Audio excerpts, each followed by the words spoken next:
du Père, du Fils et du Saint-Esprit, ainsi soit-il. Venez, Esprit Saint, remplissez le cœur de vos fidèles et allumez en eux le feu de votre amour. Envoyez votre Esprit, Seigneur, se fera une création nouvelle. Prions. Ô Dieu qui avez daigné envoyer votre Esprit sur ce monde, donnez-nous par ce même Esprit de comprendre et d'aimer ce qui est bien et de jouir sans cesse ces divines consolations par le même Jésus-Christ notre Seigneur. Je vous salue Marie, pleine de grâce, le Seigneur est avec vous. Vous êtes bénie entre toutes les femmes et Jésus, le fruit de vos entrailles, est béni. Sainte Marie, Mère de Dieu, priez pour nous pauvres pécheurs, maintenant et à l'heure de notre mort. Nos saints anges gardiens, Saint Pidis, Saint Joseph, Saint Thomas d'Aquin, au nom du Père, du Fils et du Saint-Esprit, ainsi soit. Fred, je vous demander de m'accrocher ça, s'il vous plaît, parce que je n'y arrive pas. Ici. Sans toucher les boutons, sinon ça t'arrive tout. Merci.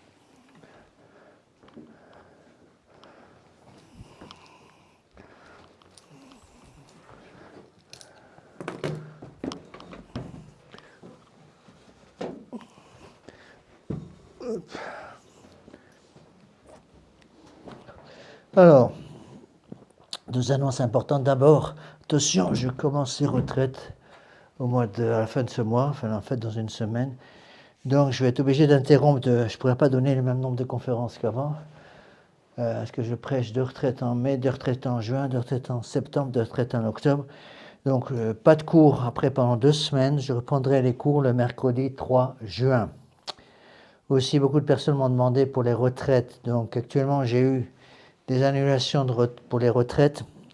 Alors les retraites sont toujours pleines au gîte où je prêche les retraites. Mais comme je prends 2 personnes en plus, je peux prendre 2 personnes en plus qui coucheront chez moi, dans la chambre d'amis que j'ai à l'étage, pour la retraite du 25 au 30 mai. Toutes les autres sont complètement pleines.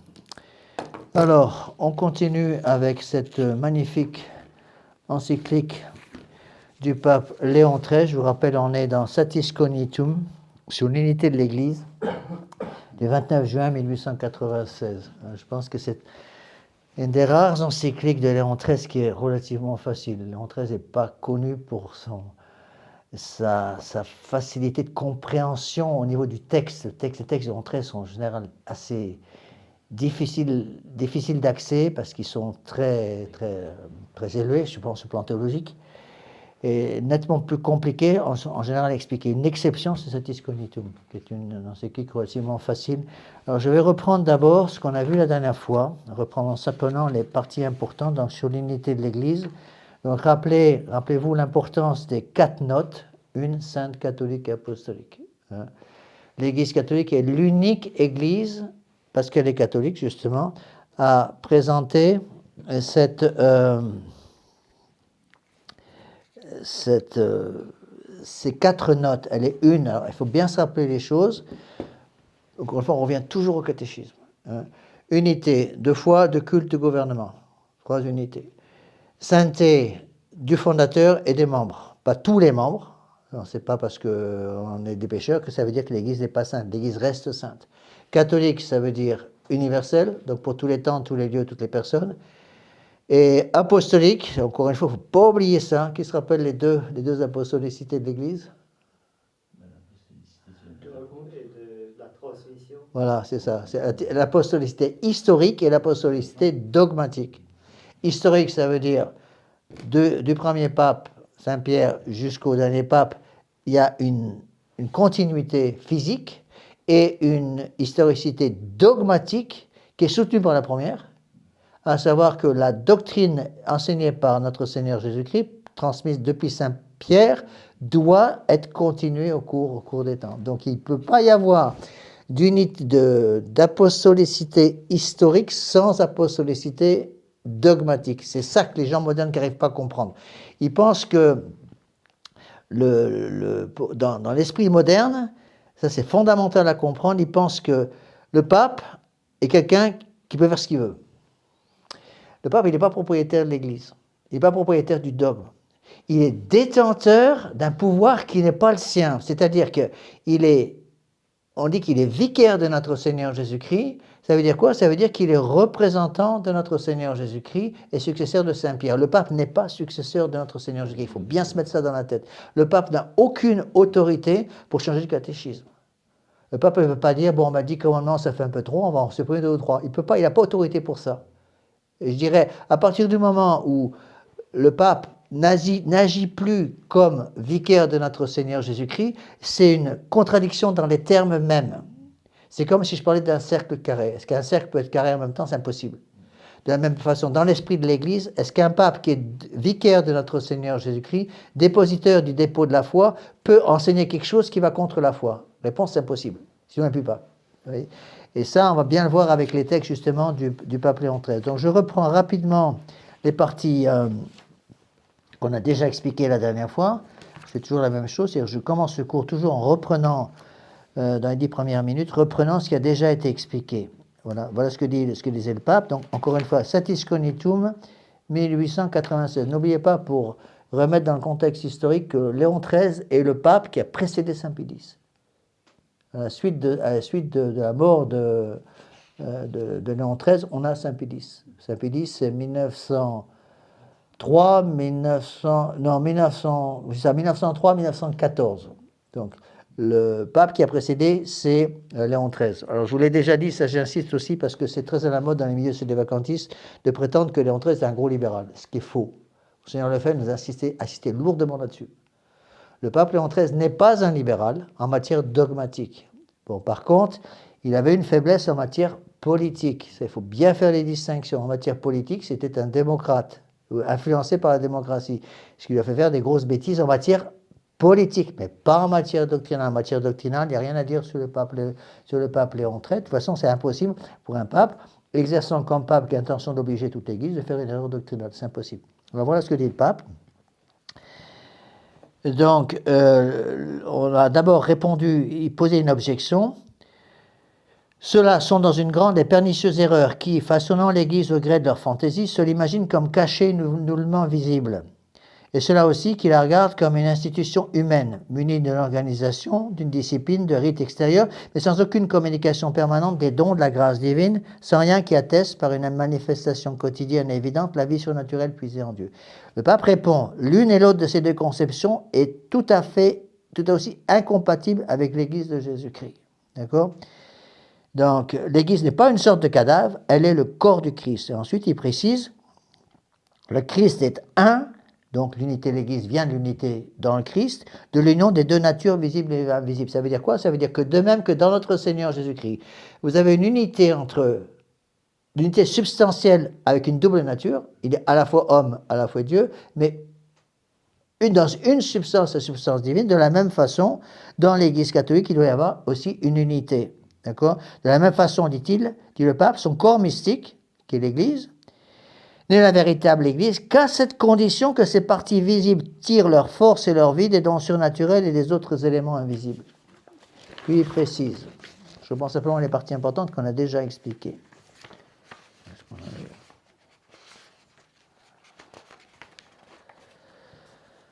Il est donc certain que cette réunion d'éléments visibles et invisibles, étant par la volonté de Dieu dans la nature et la constitution intime de l'Église, elle doit nécessairement durer autant que durera l'Église elle-même. Donc rappelez-vous une objection très importante qu'on entend tout le temps dans le monde moderne. L'Église est une, a été une, est une et sera une jusqu'à la fin des temps. Donc de dire ce qu'on entend tout le temps, même parfois dans les milieux traditionnalistes, attention, que l'Église, il faut prier pour que l'Église retrouve son unité, c'est un blasphème. Parce que si l'Église, qui est corps du Christ, a perdu son unité, ça veut dire quoi? Ça veut dire que l'Église n'est pas divine. Vous voyez? Donc attention à ça. Alors je vous relis encore une fois les passages clés pour que ce soit... C'est facile, mais il faut bien que ça rentre dans les esprits.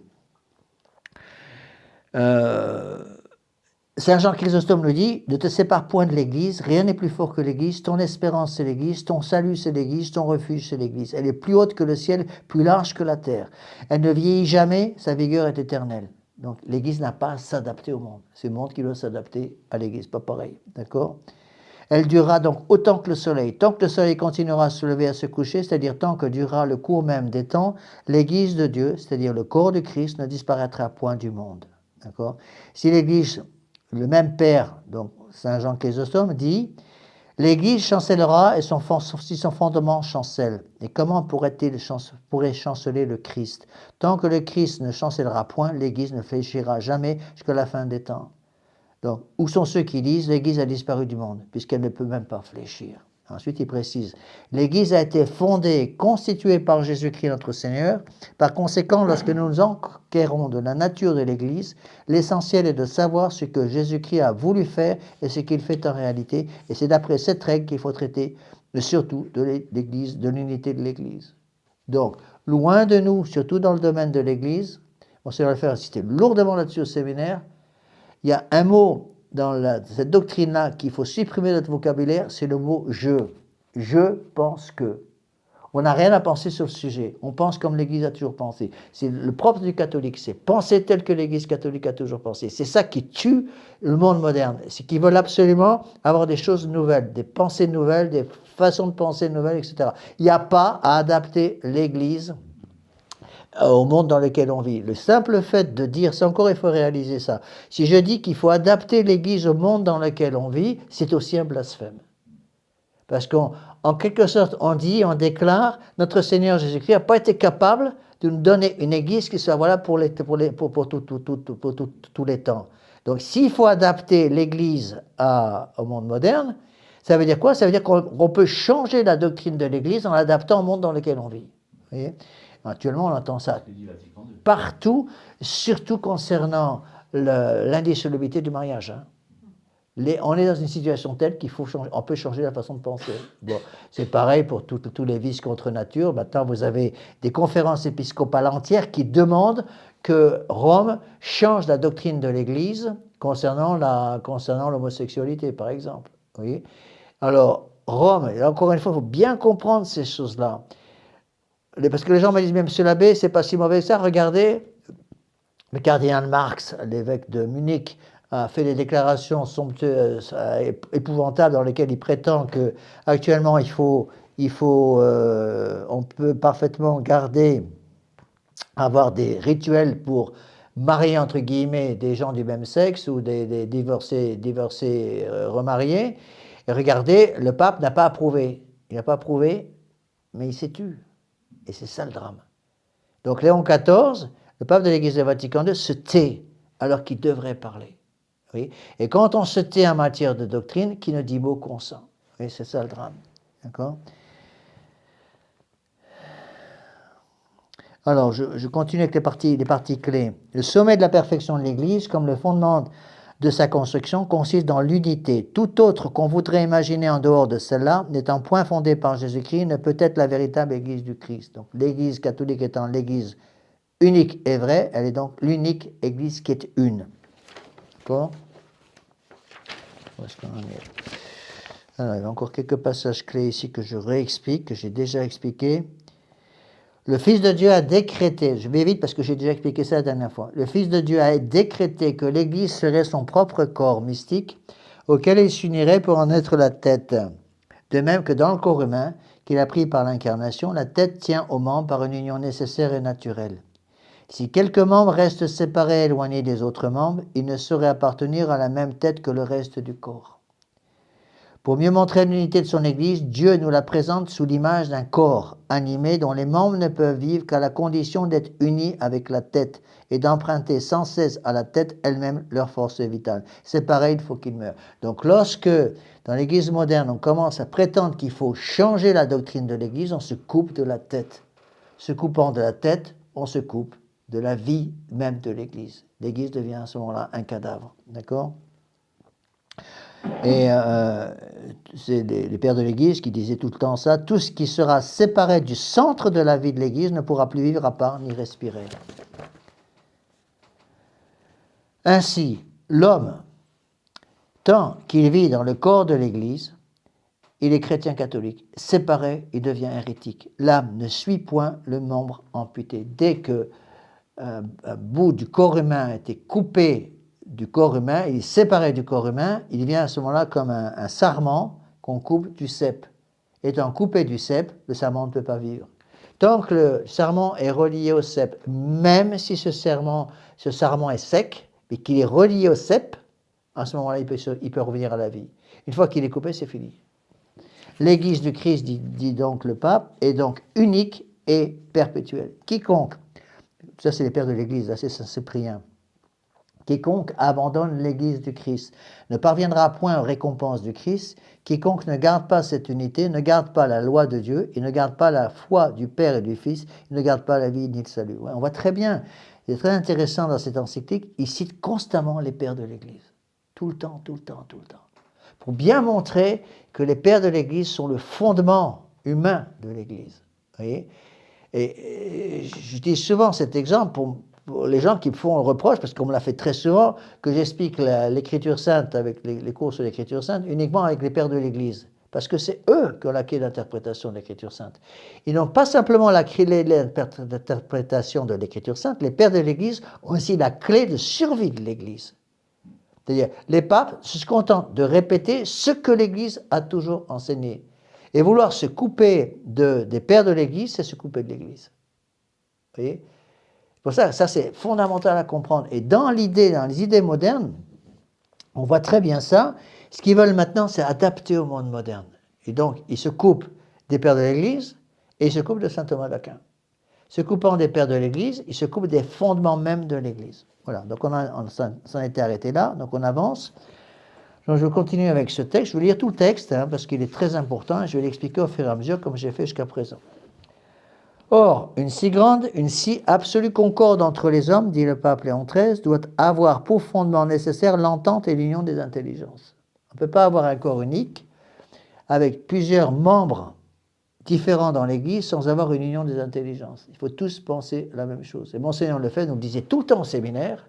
Il nous disait, sous une autre forme, il nous disait, il n'y a pas dans le séminaire de place pour les idées personnelles en matière de théologie. Vous devez penser tel que l'Église catholique a toujours pensé. Donc on ne veut pas d'idées personnelles, et ceux qui ont des idées personnelles en matière de théologie, ou ils partent, ou ils changent. D'accord ? Donc là, il n'y a pas de survie de l'Église possible sans une harmonie des volontés et d'harmonie des actions. C'est-à-dire harmonie des intelligences. S'il y a l'harmonie des intelligences, il y aura l'harmonie des volontés. Pourquoi ? Parce que l'intelligence dirige la volonté. S'il n'y a pas harmonie des intelligences, il ne peut pas y avoir harmonie des volontés. S'il n'y a pas harmonie des volontés, à ce moment-là, qu'est-ce qui se passe ? Eh bien, l'Église se désagrège, littéralement. C'est pourquoi, dit le pape, une phrase clé de l'encyclique, selon son plan divin, Jésus a voulu que l'unité de foi existât dans son Église, car la foi est le premier de tous les liens qui unissent l'homme à Dieu, et c'est à elle que nous devons le nom de fidèle. Un fidèle, c'est quoi ? C'est quelqu'un qui a la foi. Fides, fidelis, le mot fidelis en latin vient du mot fides. La foi, c'est ce qui va justement faire de nous des fidèles. Vous coupez de la foi, vous coupez de la fidélité. Donc celui qui a la foi, c'est quelqu'un qui est fidèle, c'est-à-dire qui a la grâce de la fidélité. N'oubliez pas que la grâce des grâces, ça c'est fondamental aussi à comprendre, la grâce des grâces c'est quoi ? La grâce des grâces, c'est la fidélité jusqu'à la mort, ce qu'on appelle la grâce de la bonne mort. La grâce de la bonne mort, qui est la plus grande des grâces qu'on puisse recevoir, c'est pas moi qui le dis, c'est les pères de l'Église. Les pères de l'Église expliquent que la grâce de la bonne mort, c'est-à-dire l'association de la mort et de l'état de grâce, est la plus grande des grâces qu'on puisse recevoir. Et ça correspond à la fidélité. Parce qu'il ne s'agit pas simplement d'être fidèle pendant 5 ou 10 ans, il s'agit d'être fidèle jusqu'à la mort. Vous voyez ? Et c'est très difficile aux gens aujourd'hui à comprendre ça. Aujourd'hui, j'ai reçu la visite de 2 personnes qui sont venues me voir, qui ont demandé, qui se préparent ce sont des régularisations de mariage. Comme avec la grâce du bon Dieu, le site se développe de plus en plus. On a de plus en plus de gens qui maintenant viennent ici pour demander à pouvoir régulariser leur situation matrimoniale. Et j'explique bien les choses avant. Vous voulez vous marier devant Dieu, très bien. Bon, première chose que je vérifie, qu'est-ce que je vais vérifier ? Je vérifie qu'il y a stabilité. Bon, quand les gens me disent, vous savez, ça fait 10 ans, 20 ans, 30 ans qu'on est ensemble, à la colle, comme on dit, il y a une certaine stabilité. Donc, j'accepte beaucoup plus facilement, évidemment, de régulariser des situations de ce genre. Par contre, quand il n'y a pas de stabilité, c'est beaucoup trop dangereux, surtout chez les jeunes. Donc, faire très attention à ça. Et je suis obligé de leur expliquer, attention, il va falloir changer complètement votre façon de penser. Parce que vous êtes imprégné, Monseigneur Lefebvre nous le disait, n'oubliez pas que vous avez bu le libéralisme du monde moderne avec le lait de votre mère. Bon. Et par exemple, cet après-midi, quand ils sont venus me voir, ces deux personnes, j'ai essayé de leur expliquer, j'explique toujours les mêmes choses. Je dis attention, n'oubliez pas que la première chose qu'il va falloir faire, c'est comprendre que la famille, même, je ne parle pas forcément famille catholique, la famille, avec un grand F, est le fondement même de la société. Pas simplement le fondement de l'Église, le fondement de la société. Donc même si vous n'êtes pas catholique, vous devez comprendre que la famille est le fondement de la société. Et je leur ai posé la question, je dis, comment est-ce qu'on détruit le fondement de la société? Qu'est-ce qu'on a introduit pour détruire ce fondement de la société, même si on n'est pas catholique? Réponse, on détruit l'indissolubilité de la fonction du mariage. Nous, c'est le divorce. On voit très bien ce qu'ils font. Ils détruisent le fondement en détruisant l'indissolubilité, même si on n'est pas catholique, n'oubliez pas, pour qu'un mariage naturel soit valide. Le mariage naturel, c'est quoi? Mariage naturel, pas forcément la mairie, c'est un mariage qui n'est pas sacramentel. Mais un mariage, ça aussi, encore une fois, faites attention parce qu'il y a beaucoup de gens qui disent des bêtises là-dessus. Le mariage naturel est valide pour deux personnes non catholiques. Et pour qu'un mariage naturel soit valide, c'est-à-dire un païen qui épouse une païenne devant monsieur le maire, est-ce qu'on peut obliger deux païens à se marier devant le curé? Bien sûr que non, puisqu'ils ne sont pas catholiques. Est-ce qu'un mariage entre deux païens devant monsieur le maire peut être valide devant Dieu? Réponse, oui. J'ai beaucoup de fidèles qui me disent non, parce que ce n'est pas fait devant le curé. Ben attention, ne sont tenus à la loi canonique de l'Église que les catholiques, pas les païens. Eh bien, un mariage naturel, pour être valide, qu'est-ce qu'il faut? Il faut justement cette indissolubilité. S'il n'y a pas indissolubilité, il n'y a pas mariage. D'accord? Il faut indissolubilité, unité, acceptation des enfants. Indissolubilité, pas de divorce. Unité, pas d'infidélité. Acceptation des enfants. Bon. Eh bien, c'est pareil pour la foi. Vous voyez? Donc, j'explique à ces jeunes, ou ces moins jeunes qui viennent me voir pour demander une régularisation au mariage, de d'abord comprendre ça. Donc, vous allez, dans l'Église catholique, vous mariez pour la vie. Bon, donc il faut bien leur expliquer l'indissolubilité, l'unité, l'acceptation des enfants. S'ils n'acceptent pas ça, c'est même pas la peine. D'accord? Donc, c'est pour cela que le pape insiste tant sur l'unité de foi. Je donne souvent l'exemple du mariage, on peut donner d'autres exemples, mais le mariage, c'est quelque chose que les gens comprennent plus facilement parce que justement, le mariage peut exister même entre deux personnes qui ne sont pas catholiques. D'accord? Donc, l'unité de foi. La foi, dit le pape, est le premier de tous les liens qui unissent l'homme à Dieu, et c'est à elle que nous devons le monde fidèle. Pas de fidélité s'il n'y a pas l'union de foi. Donc c'est le retour au catéchisme, union de culte, unité de culte, unité de foi, unité de gouvernement. Bon. En fait, la foi va amener à quoi? Va amener à l'espérance. Et l'espérance va amener à la charité. Bon, je vais expliquer ça demain, c'est le sermon de demain. Demain, c'est l'Ascension. J'ai expliqué que l'espérance, la fête de l'Ascension, c'est la fête de l'espérance. La vertu particulière qui est derrière la fête de l'Ascension, 40 jours après Pâques, demain donc, c'est la vertu d'espérance. Et l'espérance, c'est le pont qui unit la foi à la charité. On commence par la foi, il faut atteindre la charité. La foi ne suffit pas, attention. C'est pas parce qu'on a la foi qu'on a l'unité. Pourquoi? Parce que la foi, si elle n'est pas unie à la vertu de charité, on appelle ça une foi morte. D'accord? Une foi informe. C'est-à-dire qui n'est pas formée par la charité. C'est comme, si vous voulez, une branche qui se coupe du tronc. Et donc, elle va mourir. Donc, il faut la foi qui va déboucher sur la charité. Donc, la foi va amener à la charité. La charité, c'est quoi? C'est l'habitation en nous de la Sainte Trinité. Bon.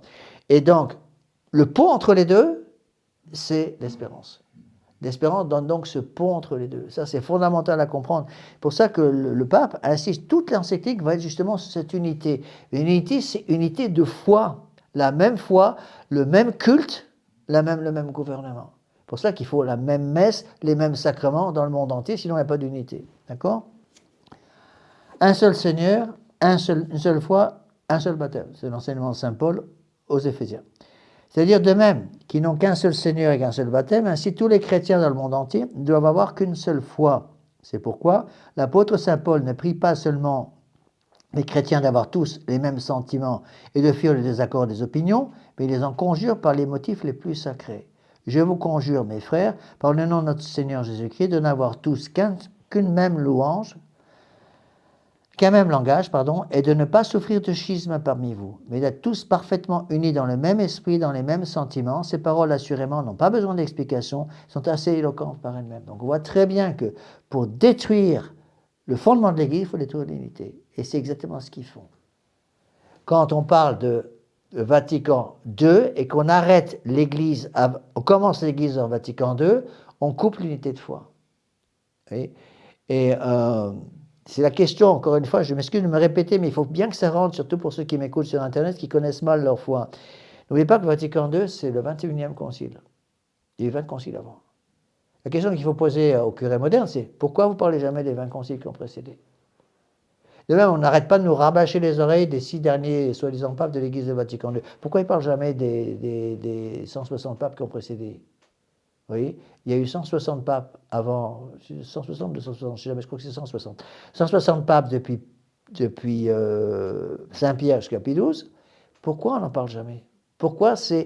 Vous voyez, ils font la même chose, je vous l'ai déjà dit en histoire, en nous rabâchant constamment les oreilles, que l'histoire de la France, ça commence en 1789. Et avant, c'est quoi? Mais avant, c'est ce qui permet, justement. C'est les fondations. Donc, vous supprimez les fondations, vous supprimez l'unité. Et ça, ils l'ont compris. C'est pour ça qu'ils nous rabattent les oreilles avec cette histoire de Vatican II.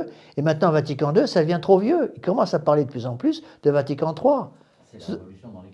Oui, sauf qu'ils n'utilisent pas le mot Vatican III, ils n'osent pas. Ils parlent d'Église synodale. Mais l'Église synodale, c'est Vatican III.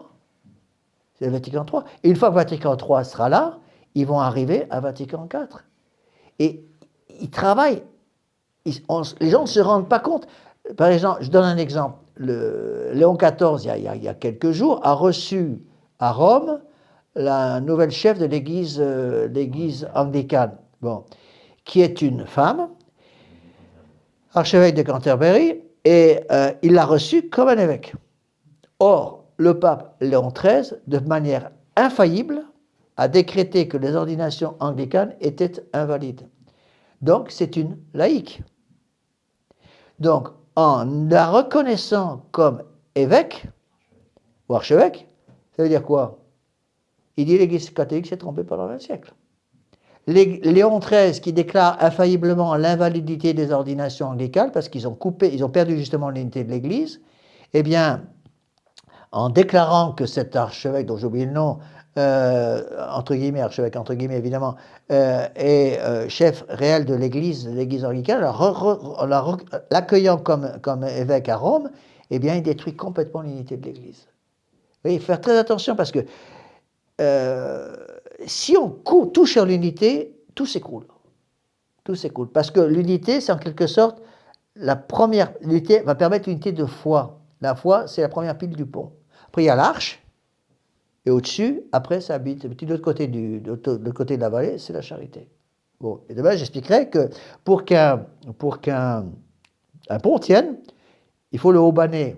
On peut comparer le pont, si vous voulez, à un pont himalayen qui est un peu instable. Le haut-ban de chaque côté. Quels sont les deux haubans qui vont permettre à ce pont d'être stable avec la vertu d'espérance? Le pont, c'est l'espérance. Il faut deux haubans qui sont la science et la piété. N'oubliez pas que la foi, c'est pour croire, l'espérance pour prier, la charité pour obéir à la loi du bon Dieu. Et qu'il faut la prière. Et il faut la prière, mais que la prière, encore une fois, la prière n'est pas coupée de l'Église. C'est pour ça qu'il faut prier avec l'esprit de l'Église. Prier, c'est le don de piété, esprit de l'Église, le don de science. C'est pour ça que les dons du Saint-Esprit arrivent deux par deux. C'est pas pour rien que la grande fête de l'Espérance et le Jeudi Saint va être suivie 10 jours plus tard par la fête de la Pentecôte. Et donc l'arrivée des dons du Saint-Esprit. D'accord? D'ailleurs, donc le pape précise, ceux qui font profession de christianisme reconnaissent d'ordinaire que la foi doit être une. Plus d'unité de foi, c'est l'espérance qui saute et c'est la charité qui devient possible.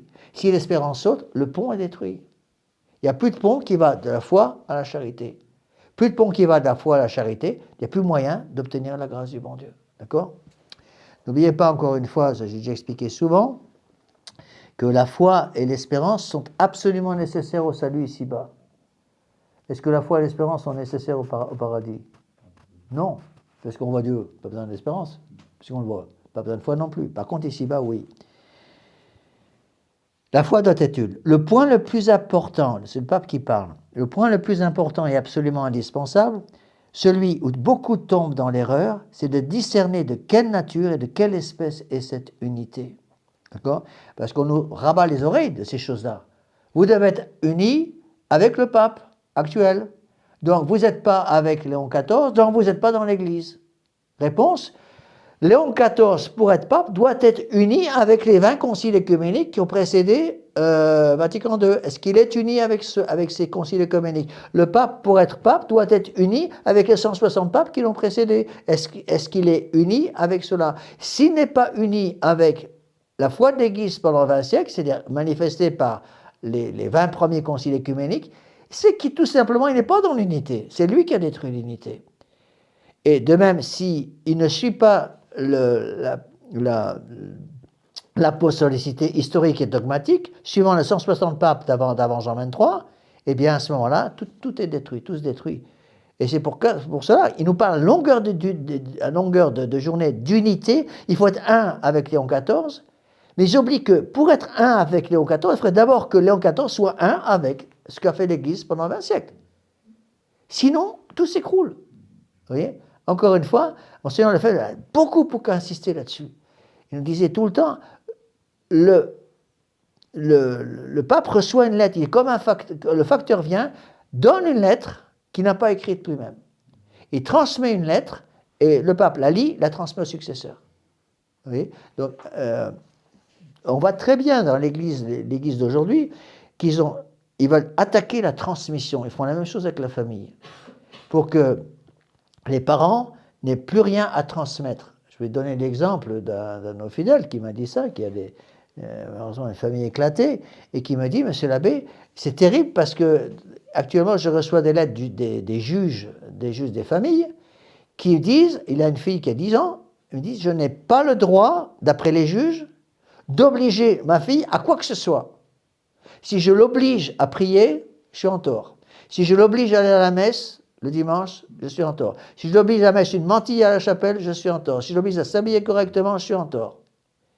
Et il lui impose carrément les conditions. Si vous voulez obliger votre fille à suivre vos principes personnels, à ce moment-là, on vous retire la charge de l'enfant. Il perd la garde de l'enfant. Oui? Ceci doit nous faire comprendre à quel point il est important pour nous de nous attacher à ça. Il n'y a pas d'unité dans l'Église sans un rapport à la source même de l'unité qui est notre Seigneur Jésus-Christ. Et l'unité, la sainteté, la catholicité, l'apostolicité de l'Église. Et malheureusement, on dit tout le temps, vous êtes en dehors de l'Église parce que vous n'êtes pas avec Léon XIV. La réponse est toute simple. Est-ce que Léon XIV est avec 20 siècles d'Église? Vous voyez? Alors, je continue le texte de Léon XIII.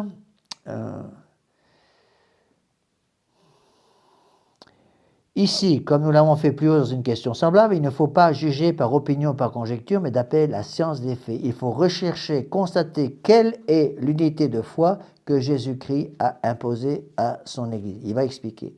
La doctrine céleste de Jésus-Christ, quoiqu'elle soit en grande partie consignée dans les livres inspirés de Dieu, la Bible, si elle eût été livrée aux pensées des hommes, ne pouvait par elle-même unir les esprits. Ça, c'est contre le libre examen des protestants. Il devait aisément arriver, en effet, qu'elle tomba sous le coup d'interprétations variées et différentes entre elles, et cela non seulement à cause de la profondeur des mystères de cette doctrine, mais aussi à cause de la diversité des esprits des hommes et du trouble qui devait naître du jeu et de la lutte des passions contraires. Et c'est exactement le crime qu'a commis Léon XIV en recevant la chef d'une église anglicane, d'une église hérétique, comme évêque. Parce que n'oubliez pas que le fondement du protestantisme, c'est précisément le libre examen. C'est-à-dire, je fais ce que je veux, j'interprète comme je veux, puisque c'est moi qui décide ce qui est bien et mal. On retrouve toujours là les 4 mensonges du démon Adam et Ève. Vous ne mourrez pas, vos yeux s'ouvriront, vous deviendrez comme Dieu. Et puisque divinisation de l'homme, et puisque vous devenez comme Dieu, c'est vous qui décidez ce qui est bien et ce qui est mal. Et alors les gens me disent, mais M. l'abbé, c'est le pape qui décide ce qui est bien et mal. C'est faux. Le pape ne décide rien du tout. Le pape n'a aucune autorité pour décider ce qui est bien et ce qui est mal. Qui a décidé ce qui est bien et ce qui est mal? C'est Dieu. Et de laisser croire que l'Église peut nous indiquer ce qui est bien et ce qui est mal en se coupant de ce que Dieu lui-même a voulu pour ce sujet-là, sur ce sujet-là, c'est comme ça qu'on détruit complètement l'Église. C'est Dieu qui a dit ça tu peux faire, ça tu ne peux pas faire. C'est les 10 commandements. Donc à partir du moment où un homme d'église, quel qu'il soit, un simple prêtre ou un évêque ou un cardinal ou quelqu'un qui se prétend pape, se coupe de ce que l'Église catholique a toujours fait, il se coupe de la racine même, à savoir notre Seigneur Jésus-Christ. Vous voyez? Et alors, c'est ça le drame, c'est qu'on remplace l'unité dogmatique qui est dans l'Église par une unité personnelle. On prétend que le pape est quelqu'un qui a le droit d'interpréter comme il veut l'Église catholique. D'accord? De révéler quelque chose. Non, le pape ne révèle rien du tout. Le pape, il transmet. Et donc, on voit très bien dans ce que fait le gouvernement actuel, surtout en France et dans le monde entier, pour détruire la possibilité, empêcher les parents de transmettre à leurs enfants. Eh bien, Rome fait exactement la même chose dans l'Église. On a... C'est l'autorité. Ben oui, mais... S'il est dans l'erreur, les gens suivent l'erreur. Mais justement, c'est que les gens ne connaissent pas leur catéchisme. Est-ce qu'un pape a autorité, peut changer la doctrine de l'Église, modifier l'unité de foi? C'est impossible. Pourquoi? Parce que s'il fait ça, ça veut dire qu'il est un imposteur. Le simple fait qu'à Rome, il cherche par tous les moyens à changer l'unité de foi, à détruire l'unité de foi, prouve quoi? Ben, prouve qu'ils ne sont pas catholiques, tout simplement. D'accord? Des différences d'interprétation n'est nécessairement la diversité des sentiments, de-là des controverses, des dissensions, des querelles, c'est Léon XIII qui parle, telles qu'on en a vu éclater dans l'Église dès l'époque la plus rapprochée de son origine. Voilà ce qu'est écrit saint Irénée en parlant des hérétiques. Il confesse ses écritures, mais en pervertissent l'interprétation. Et saint Augustin, oui, il cite encore les pères, l'origine des hérésies et de ces dogmes pervers qui prennent les âmes au piège et les précipitent dans l'abîme, c'est uniquement que les écritures qui sont bonnes sont comprises d'une façon qui n'est pas bonne. Donc, il ne s'agit pas simplement de connaître son catéchisme, il faut interpréter son catéchisme tel que l'Église catholique l'a toujours interprété. Encore une fois, pas d'idée personnelle sur le sujet. Alors les gens nous disent, monsieur l'abbé, vous n'évoluez pas. Il n'y a pas besoin d'évoluer. On n'évolue pas en matière de foi. Si on commence à évoluer en matière de foi, on détruit l'unité de foi. D'accord? Donc, pour unir les esprits, pour créer et conserver l'accord des sentiments, il fallait donc nécessairement, malgré l'existence des Écritures divines, un autre principe. Et l'Église est là pour garder cette unité. Donc, le rôle du prêtre dans sa paroisse, de l'évêque dans son diocèse et du pape pour l'Église universelle, c'est de garder l'unité de foi. Unité de foi, unité de culte, unité de gouvernement. Le gouvernement lui a été donné non pas pour qu'il invente quelque chose de nouveau, mais pour qu'il garde, sans changer quoi que ce soit, ce que l'Église catholique a toujours enseigné. C'est le Concile Vatican I qui dit ça. D'accord? La sagesse divine, donc, exige un autre principe, car Dieu n'a pas pu vouloir l'unité de la foi sans pourvoir d'une façon convenable à la conservation de cette unité. Donc Dieu nous donne l'unité de foi, voilà ce qu'il faut croire. Il nous donne aussi les moyens de conserver cette unité. D'accord? Il ne suffit pas d'avoir la foi. La foi seule ne sauve pas, attention, là, sinon c'est le protestantisme. Qu'est-ce qu'il faut avec la foi? Il faut l'espérance, mais il faut aussi la charité. Il faut que la foi mène à la charité, c'est-à-dire mène à la grâce sanctifiante dans nos âmes. La charité, c'est ça, c'est l'habitation nous de la Sainte Trinité, c'est pas autre chose. D'accord? Certes, dit le pape Léon XIII, l'infinie puissance de Dieu n'est liée ni astreinte à aucun moyen et toute créature lui obéit comme un instrument docile. Il faut donc rechercher entre tous les moyens qui étaient au pouvoir de Jésus-Christ quel est ce principe extérieur d'unité dans la foi qu'il a voulu établir. Et c'est là où il va faire intervenir le rôle du pape. Le pape est gardien du dépôt de la foi. Le pape est gardien d'un dépôt qui ne lui appartient pas. Le dépôt de la foi n'appartient pas au pape. Le pape n'est pas propriétaire du dépôt de la foi. C'est ça qu'il faut rentrer dans l'esprit des gens. Le pape, il doit transmettre, comme des parents doivent transmettre. De même que le gouvernement empêche par tous les moyens les parents de transmettre pour que cette transmission s'arrête et que donc les familles s'écroulent, de la même façon, si l'Église de Vatican II nous empêche de transmettre, ne transmet plus ce qui a été enseigné dans l'Église pendant 20 siècles, ben tout s'écroule. D'accord ?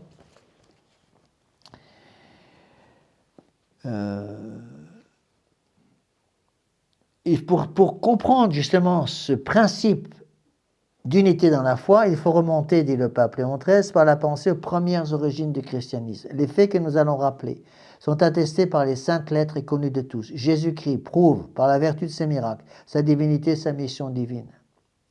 Il s'emploie à parler au peuple pour l'instruire des choses du ciel. Il exige absolument qu'on ajoute une foi entière à son enseignement.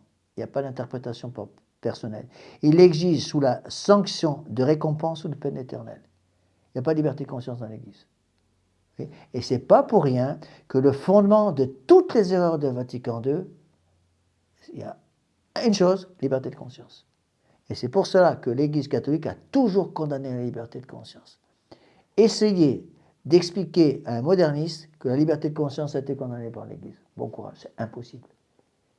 Ils n'acceptent pas ça parce qu'ils vont dire chacun est libre de penser ce qu'il veut. Non, Dieu n'a jamais dit qu'on était libre d'utiliser notre intelligence comme on le voulait.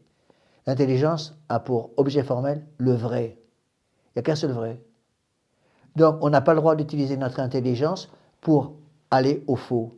Quand on le fait, est-ce que Dieu nous autorise, nous donne le pouvoir d'utiliser notre intelligence pour aller au faux? Oui, on l'a, c'est ce pouvoir malheureusement, mais c'est ça qu'on appelle un péché.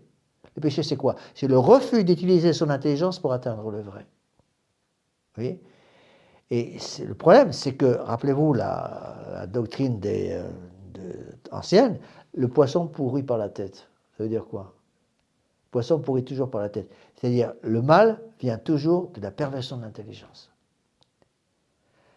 Vous voyez, on voit très bien avec la Révolution, puis tout ce qui suit la Révolution de 1781, la perversion des volontés, la perversion du monde dans lequel on vit. Mais tant que l'intelligence est là pour nous rappeler que l'objet formel de notre intelligence, c'est le vrai, on arrive à se rattraper aux branches. Même s'il y a malheureusement des vices épouvantables dans le monde d'aujourd'hui. Mais qu'est-ce que fait Rome actuellement? Il nous coupe de cette protection qu'on a d'ordre intellectuel. Il nous coupe du fait que l'intelligence a pour objet formel le vrai.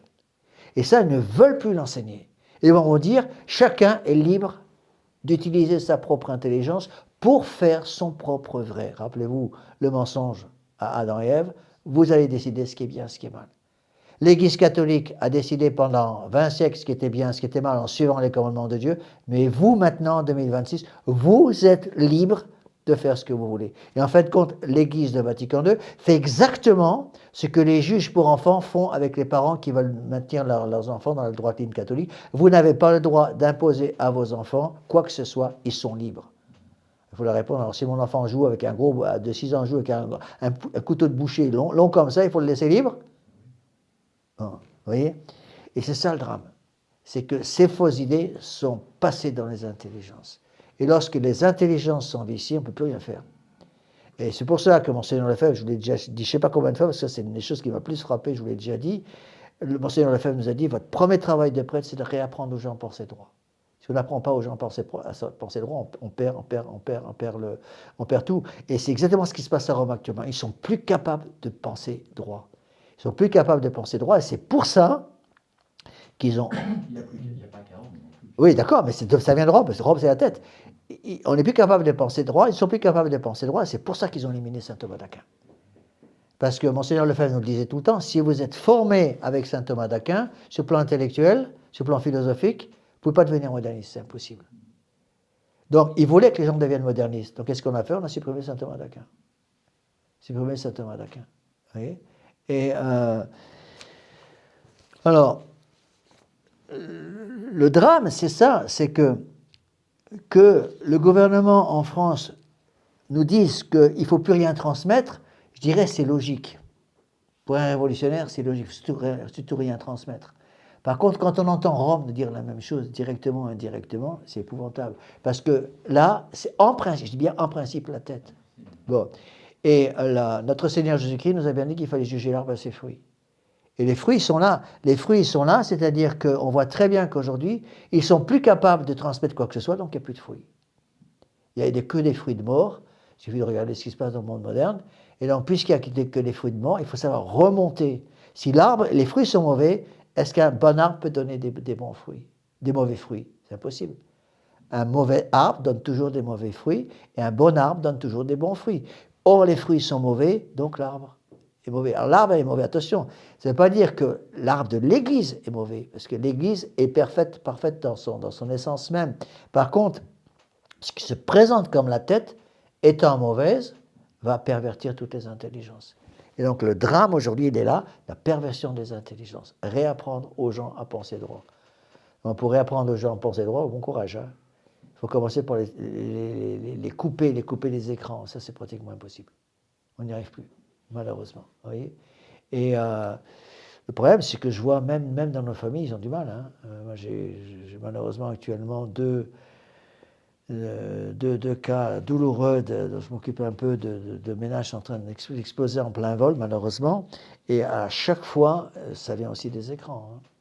Vient des écrans. On laisse les enfants voir n'importe quoi, regarder n'importe quoi sur les écrans, l'ordinateur, le téléphone portable, la tablette et tous ces trucs-là.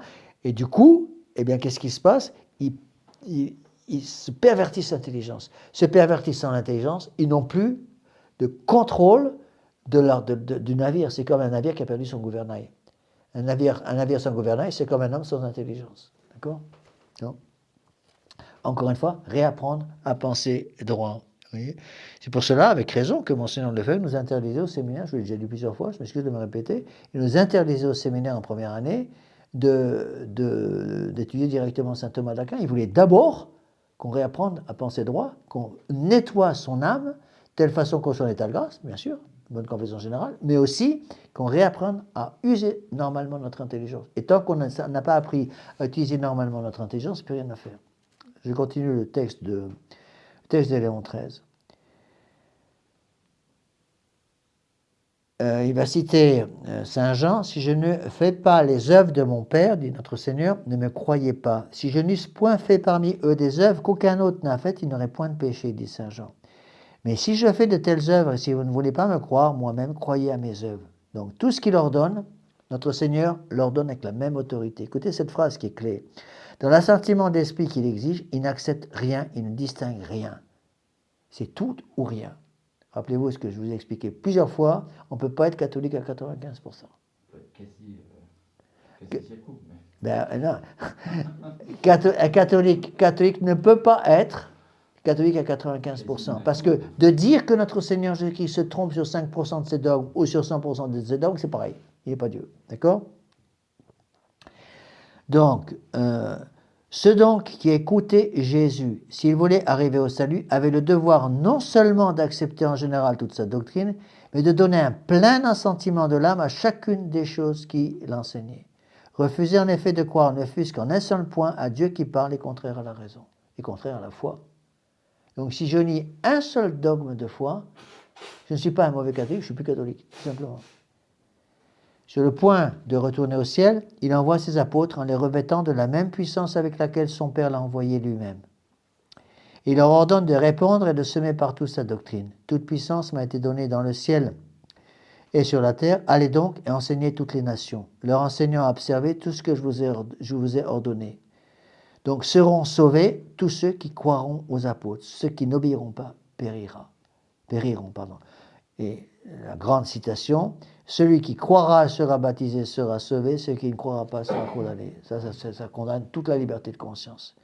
Quand vous expliquez cette phrase aux modernes, ils attrapent des boutons sous le bout du nez dans 30 secondes. Ils ne peuvent pas supporter cette phrase. Ils vont vous dire, ah mais l'enseignement de notre Seigneur, c'est la charité. Tu parles, celui qui croit sera sauvé, celui qui croit sera baptisé, sera sauvé, celui qui ne croit pas sera condamné. Le Seigneur, il a dit ça. Ils vont vous dire qu'ils croient, mais ils ne croient pas comme il faut. Mais il va vous dire, il faut leur dire, notre Seigneur nous dit, si je ne crois pas, je ne peux pas aller au ciel. Donc il n'y a pas de liberté de conscience. C'est pas seulement croire en parole, mais c'est dans les actes. Ben, il faut que la foi, justement, c'est pour ça que la foi qui ne débouche pas sur la charité est une foi morte, une foi moribonde. Il faut que la foi débouche sur la charité. Ça ne sert à rien de connaître par ordre, dans le désordre, les 10 commandements de Dieu si je ne vis pas en état de grâce. C'est la première chose qu'il faut faire, mettre les gens dans l'état de grâce. Et quand les gens me contactent actuellement, qui ne sont pas catholiques, ou qui sont souvent des catholiques qui ont tout envoyé promener pendant 20 ans, et ils me posent toujours la même question, ils me disent, monsieur l'abbé, c'est quoi le point de départ maintenant? J'ai une bonne confession générale. Une bonne confession générale. Le problème, c'est que pour pouvoir faire une bonne confession générale, il faut déjà avoir un peu déblayé le terrain. Parce que quand quelqu'un me... Je me dis maintenant faire très attention, parce que parfois des gens font des kilomètres et des kilomètres pour venir. Ils me disent, vous savez, je vais faire une confession générale. Alors, ils font des kilomètres et des kilomètres, enfin 6-7 heures de voiture pour faire une confession générale, mais maintenant, avant qu'ils partent, prennent la voiture pour faire 600-700 kilomètres, j'aurais dû téléphoner, écoutez, attendez, vous pouvez venir, vous êtes bienvenus. Mais avant, je dois quand même vous poser une question. Est-ce que je peux vous donner l'absolution? Dire, je vais vous expliquer tous mes péchés. Est-ce que vous gardez dans votre vie une situation telle qui fait que je ne peux pas vous donner l'absolution? Je pose la question, excusez-moi, mais je pose maintenant par téléphone avant qu'ils viennent. Est-ce que vous êtes marié religieusement? Est-ce que vous êtes marié religieusement, divorcé, et vous vivez avec quelqu'un qui n'est pas votre épouse ou pas votre époux? Ben oui. Est-ce que vous voulez toujours vous confesser? Oui. Est-ce que vous seriez d'accord, avant de venir, d'accepter comme condition pour pouvoir recevoir l'absolution, de vous séparer de cette personne avec laquelle vous n'avez pas droit d'être? Ou au moins de vivre comme frère et sœur quand il y a des enfants, par exemple, ou des petits à la maison, ben, on abaisse la barre le maximum, mais il faut une séparation, au moins de corps. Je peux vous donner l'absolution à condition que vous viviez en état de grâce. Et donc, si vous vivez dans le concubinage, les concubinaires ne posséderont pas le royaume des cieux. Alors là, il y a deux cas qui se présentent. Soit les gens me disent gentiment ou pas gentiment, je vous rappelle, ils ne me rappellent pas. Soit ils me disent, monsieur l'abbé, vous savez, je vais réfléchir. Je leur dis, réfléchissez, et avant de venir, soyez certain que vous avez accepté ça, sinon je vais vous faire perdre votre temps, vous allez faire 6 ou 8 heures de voiture pour rien. Et ça arrive, c'est beau d'ailleurs. On a souvent des gens qui rappellent, hein, au bout d'une semaine, on a parlé avec la femme avec laquelle je vis. D'abord, on est d'accord pour régulariser notre situation, parce qu'on n'a pas été mariés ni l'un ni l'autre avec un mariage valide avant d'être ensemble, donc vous pouvez régulariser votre situation. Vous voyez, et c'est beau parce que c'est, encore une fois, il y a encore plusieurs préparations de mariage qui se préparent. Des gens qui font ça dans la discrétion. En général, c'est des régularisations de mariage qui se font dans l'intimité. Enfin, je fais ça ici, par exemple, avec 2 témoins, c'est tout. Vous voyez, pour permettre justement aux gens de comprendre ces choses-là. Alors, une fois que les gens comprennent ça, ça change tout, parce qu'ils me disent, j'ai entendu, hein, ils me disent, mais alors, monsieur l'abbé, si j'ai bien compris, Léon XIV, c'est un assassin? Je dis oui, c'est un assassin. C'est un assassin des âmes, parce qu'il laisse croire qu'on peut sauver son âme sans la vertu de charité. C'est ça. Il annule des milliers de mariages aussi. Oui, mais il n'y a pas que le mariage. N'oubliez pas François qui avait donné ordre à tous ses prêtres du monde entier, donc, puisqu'il parlait comme, en principe, pape. Un prêtre n'a jamais le droit de refuser l'absolution. Si un prêtre est obligé de donner l'absolution, alors à ce moment-là, qu'est-ce qu'on fait avec les gens qui sont divorcés ou mariés? C'est même plus la peine d'aller se confesser. Voilà, vous voyez. Alors, je continue avec ce texte de Léon XIII. Comme il convient souverainement à la providence divine de ne point charger quelqu'un d'une mission, surtout si elle est importante et d'une haute valeur, sans lui donner en même temps de quoi s'en acquitter comme il faut, Jésus-Christ promet d'envoyer à ses disciples l'Esprit de vérité qui demeurera en eux éternellement. Ça, c'est l'arrivée du Saint-Esprit. Si je m'en vais, je vous enverrai le Paraclet. Le Paraclet, c'est l'Esprit Saint. Et quand cet Esprit de vérité sera venu, il vous enseignera toute vérité. C'est pour ça que notre Seigneur a dit, je suis la voie, la vérité et la vie. Hein. Je suis l'unique voie, l'unique vérité, l'unique vie. Il n'y a pas de voie de vérité et de vie en dehors de notre Seigneur Jésus-Christ. Et je prierai mon Père, et il vous donnera un autre paraclet pour qu'il demeure toujours avec vous, sera l'Esprit de vérité. C'est lui qui rendra témoignage de moi, et vous aussi vous rendrez témoignage. Vous voyez? Le problème, encore une fois, c'est que les gens ont tellement été, on leur a tellement lavé la cervelle avec ces idées de liberté, des libertés de conscience, etc., ça devient presque impossible, sauf quand vraiment le bon Dieu intervient directement. Il faut qu'il tape avec un grand coup sur le crâne de ces gens pour qu'ils arrivent à ouvrir les yeux et qu'ils reconnaissent la vérité, c'est pas moi qui l'a fait. Et donc le déclic, il va se placer au moment précis où ils comprennent que la liberté de conscience est une liberté de perdition. C'est le texte de Pie IX, 1864. La liberté de conscience est une liberté de perdition et une insanité. Et moi, je vérifie toujours ça. Quand les gens me disent, Monsieur l'abbé, je suis prêt à le baptiser, je leur dis, est-ce que vous êtes d'accord avec la phrase suivante? La liberté de conscience est une liberté de perdition et une insanité. Ah non, Monsieur l'abbé, on ne peut pas dire ça. Bon, je ne vous baptise pas encore. Vous n'êtes pas encore prêt. Qui a dit ça? Le pape Pie IX. Si je le dis personnel, non, c'est infaillible. Non, c'est infaillible. Et je dis toujours aux gens, vous voulez vérifier la doctrine d'un prêtre de l'Église de Vatican II, parce que vous prétendez qu'il est un peu traditionnel, conservateur, posez-lui ça. Est-ce que vous êtes d'accord avec cette phrase? La liberté de conscience, c'est une liberté de perdition et une insanité. S'ils disent, je suis d'accord avec ça, qu'ils sont vraiment d'accord, là vous avez affaire à quelqu'un qui est vraiment près de la conversion. Vous voyez?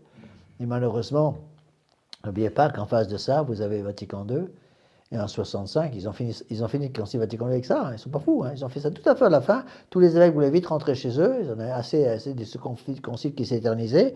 Et les dernières déclarations, c'est justement la liberté de conscience, qui est un droit fondamental qui doit être, après Vatican II, reconnu même par les États. Tout le monde a droit à la liberté de conscience. S'il y a liberté de conscience, je peux fermer mon confessionnal. Alléluia. Chacun en fait qu'à sa tête. D'accord? Alors, on continue. On avance. Conscience dit liberté religieuse aussi. Mais c'est pareil. Liberté de conscience, liberté religieuse, c'est pareil, c'est la même chose. D'accord? Alors, je continue, parce que là, il y a encore des textes. C'est des textes relativement faciles. Hein. Par suite, Dieu ordonne d'accepter religieusement et d'observer saintement la doctrine des apôtres comme la sienne propre. Donc, la doctrine de notre Seigneur Jésus-Christ est transmise aux apôtres, qui la transmettent après aux évêques, et sous la guidance du pape qui doit vérifier que cette transmission se fait correctement. Donc le pape, c'est quelqu'un qui doit vérifier que la transmission se fait. Non pas une transmission personnelle, le pape n'a rien à transmettre, personnellement. Le pape, il transmet ce que l'Église catholique a toujours fait. Le prêtre, avec ses fidèles, l'évêque dans son diocèse, il doit transmettre quelque chose qui ne lui appartient pas. Le catéchisme n'appartient pas au prêtre, le catéchisme n'appartient pas à l'évêque, mais le catéchisme n'appartient pas au pape. Le pape transmet, d'accord? Qui vous écoute m'écoute, qui vous méprise me méprise. Les apôtres sont donc envoyés par Jésus-Christ de la même façon que lui-même est envoyé par son Père. Comme mon Père m'a envoyé, moi aussi je vous envoie. Ensuite, une phrase très importante. Par conséquent, de même que les apôtres et les disciples étaient obligés de se soumettre à la parole du Christ, la même foi devait être pareillement accordée à la parole des apôtres par tous ceux que les apôtres instruisaient en vertu de leur mandat divin.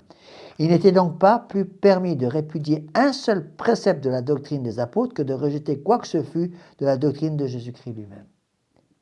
Donc c'est tout ou rien. Ou j'accepte l'intégralité de la doctrine catholique, ou je la refuse. D'accord? Bon. Alors évidemment, ce qui est vrai, c'est que dans la façon d'expliquer, on va utiliser des termes qui, eux, peuvent évoluer en fonction des personnes à qui on parle. Bon. Il est évident que quand j'étais au Mexique et je parlais à des gens qui ne savaient ni lire ni écrire, je ne vais pas faire un tiers-ordre sur les plus beaux articles de la Somme théologique de saint Thomas d'Aquin. Parce qu'ils ne pouvaient pas comprendre ça. Donc, justement, c'est le drame, si vous voulez. Monseigneur Lefebvre nous le disait bien, il avait raison. Il insistait justement sur le fait de prêcher de telle façon que la personne la plus simple dans l'assistance puisse comprendre. Vous voyez? Moi, une chose qui m'a énormément aidé, c'est l'émission. Je vois la difficulté qu'ont les prêtres ou des évêques qui ont qui n'ont jamais vraiment fait de mission dans des milieux très pauvres, ils sont incapables de se mettre au niveau des gens à qui ils parlent. D'accord? Alors, je continue avec le texte de Léon XIII. Assurément, la parole des apôtres. Après la descente du Saint-Esprit en eux, Pentecôte, a retenti jusqu'aux lieux les plus éloignés. Partout où ils posent le pied, se présentent comme les envoyés de Jésus lui-même. C'est par lui, par Jésus-Christ, que nous avons reçu la grâce de l'apostolat pour faire obéir à la foi toutes les nations en son nom. C'est une obligation. Celui qui croit sera sauvé, celui qui ne croit pas sera condamné. Partout sur leur pas, Dieu fait éclater la divinité de leur mission par des prodiges. Et eux étant partis, prêchèrent partout. Le Seigneur coopérant avec eux et confirmant leurs paroles par des miracles qui l'accompagnaient. C'est la conclusion de l'évangile de saint Marc. De quelle parole s'agit-il? De celle évidemment qui embrasse tout ce qu'ils avaient eux-mêmes appris de leur maître, car ils attestent publiquement et au grand jour qu'il leur était impossible de taire quoi que ce soit de tout ce qu'ils ont vu et entendu. Non possumus non loqui, disait ceux qui les avaient arrêtés, nous ne pouvons pas ne pas parler. Oui, d'accord. Donc ça, c'est absolument important à comprendre. Donc on est gardien, le prêtre, l'évêque, et pour toute l'Église, le pape, il est gardien du dépôt de la foi dans sa totalité. Si je ne suis plus gardien du dépôt de la foi et que j'accepte même de mettre, je dirais, sous la table, même une partie du dépôt de la foi, je ne suis plus un mauvais catholique, je ne suis plus catholique. C'est valable pour les prêtres aussi. D'où la nécessité d'enseigner l'intégralité de la foi catholique. D'accord? Là, c'est pour répondre à ceux qui nous disent, monsieur l'abbé, il ne faut pas trop parler de certains sujets, ça ne passe pas. Ça ne passe pas, tant pis. Vous voyez, c'est pas encore une fois à notre Seigneur de s'adapter aux gens, c'est aux gens de s'adapter à notre Seigneur Jésus-Christ. Et celui qui ne veut pas s'adapter à ce que l'Église catholique a toujours enseigné, il a peur de la foi, tout simplement. Il perd son âme. D'accord? Alors, je continue. Donc, toujours le texte que je vous explique. Je suis content de lire et d'expliquer succinctement le texte. Rien ne vous empêche après d'étudier ce texte. J'avais demandé, je pense que ça a été fait, j'ai oublié de bien vérifier que l'encyclique a été placée sur Internet. Pas encore. En plus, ça devrait être fait. Il y a un. Ah, c'est vous qui devez le faire? Ah, pardon, excusez-moi. Je ne dis pas ça directement pour vous. Je pense que c'est Benjamin. Bon, non, il faut le faire. Ça, il faut le faire. Il y a une partie justement avec les textes, ressources, quoi que ce soit, ressources, non? D'accord? C'est important. D'accord? Alors, je continue. Je parle pour tout le monde, bien sûr, pas pour une personne en particulier. Donc, dans l'accomplissement de cette grande... Donc, Jésus-Christ a en effet ordonné aux apôtres de prêcher l'évangile à toute créature, de porter son nom devant les peuples et les rois, et de lui servir de témoin jusqu'aux extrémités de la terre. Donc, prêcher l'évangile à toutes les créatures, porter son nom devant les peuples et les rois, troisièmement, servir de témoin aux extrémités de la terre. Le triple rôle des catholiques en général et des prêtres en particulier, et des évêques encore plus, et du pape encore plus. Rappelez-vous, la triple obligation, magistère, ministère, gouvernement. Magistère, l'enseignement, ministère, la sanctification, gouvernement, la direction. Et n'oubliez pas, j'ai insisté lourdement là-dessus plusieurs fois, c'est pas simplement le rôle du pape. C'est le rôle des évêques, c'est le rôle des prêtres, et c'est aussi le rôle de tous ceux qui ont charge d'âme. À partir du moment où vous avez charge d'âme, vous êtes tenu par cette triple obligation, magistère, ministère, gouvernement. Donc, on charge d'âme. Il y a beaucoup de gens qui ont charge d'âme. Il n'y a pas que les prêtres. Hein. Le chef de famille a charge d'âme. La maman qui a un petit à qui est la scène catéchisme, elle a aussi charge d'âme. Donc malheur à ceux qui n'utilisent pas la grâce du sacrement de mariage, ou la grâce qui correspond à l'état de vie, justement pour transmettre ce qui ne leur appartient pas. Et le pire des crimes, c'est de transmettre une fausse doctrine. Rappelez-vous le texte de notre Seigneur. Je crois que c'est en Saint Matthieu. Un enfant demande du pain, je lui donne un caillou. L'enfant demande du pain, je lui donne un scorpion. Ça veut dire quoi? Ça veut dire j'ai le devoir de transmettre la foi. Le transmettre la foi de 20 siècles d'Église, je transmets la foi de Vatican II. C'est exactement ce qui se passe actuellement. Vous voyez? Je transmets la foi de Vatican II. Ben non, ce n'est pas possible. D'accord? Donc, 3 choses, je répète. Prêcher l'évangile à toute créature, porter son nom devant les peuples et les rois, servir de témoin jusqu'aux extrémités de la terre. Et dans l'accomplissement de cette grande mission, Dieu a promis d'être avec nous, et cela non pas pour quelques années ou quelques périodes d'années, mais pour tous les temps, jusqu'à la consommation des siècles. Notre Seigneur Jésus-Christ a dit à Saint Pierre, « Je suis avec toi tous les jours, jusqu'à la fin des temps. » En fait, il parle au pape. Donc, je suis avec le pape tous les jours jusqu'à la fin des temps, dans la mesure où le pape accepte d'être fidèle à tout ce qu'il a reçu, de notre Seigneur Jésus-Christ. D'accord ? Comment tout cela eût-il pu se réaliser dans les seuls apôtres que leur condition d'homme assujettissait à la loi suprême de la mort? Et donc, le pape répond, la providence divine avait donc réglé que le magistère institué par Jésus-Christ ne serait point restreint aux limites de la vie même des apôtres, mais qu'il durerait toujours. Donc l'enseignement de notre Seigneur Jésus-Christ est infaillible, mais est aussi éternel. Cet enseignement ne changera jamais, parce que si cet enseignement peut changer, c'est Dieu qui peut changer. Si Dieu peut changer, il n'est pas Dieu. D'accord ? De fait, nous voyons qu'il s'est transmis, qu'il est passé comme de main en main dans la suite des temps. Et c'est là où on voit très bien, tout le monde peut le voir, tous ceux qui acceptent de regarder un peu les choses en face, on voit très bien qu'à la mort du pape Pie XII, avec l'arrivée de Jean XXIII, cette transmission ne se fait plus. On change parce qu'on veut adapter. Jusqu'à Pie XII, c'est l'Église qui transmet ce qui ne lui appartient pas.